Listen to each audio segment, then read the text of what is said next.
అందరూ నిన్ను దొంగవి, వ్యభిచారివి, మోసగాడివి, మోసగత్తివి అని అవమానకరంగా మాట్లాడారా?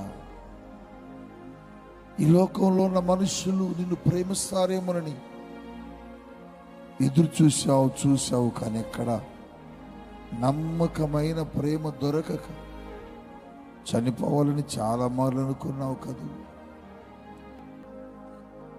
ఆయనకు నువ్వంటే చాలా ఇష్టం బిడ్డ,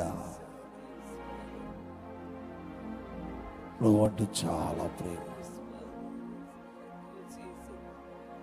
నువ్వు ఎంత ఘోర పాపమైనా నిన్ను త్రోసేయటం లేదు. నీ తల్లి ఒక చిన్న తప్పు చేస్తే నిన్ను విడిచిపెట్టేసింది. నీ భర్త ఒక తప్పు చేస్తే నువ్వు విడిచిపెట్టేశావు.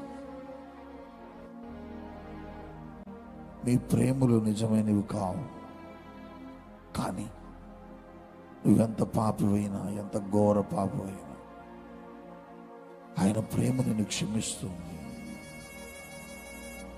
ఆయన ప్రేమ నిన్ను హత్తుకుంటుంది. ఆ ప్రేమే యేసయ్య ప్రేమ.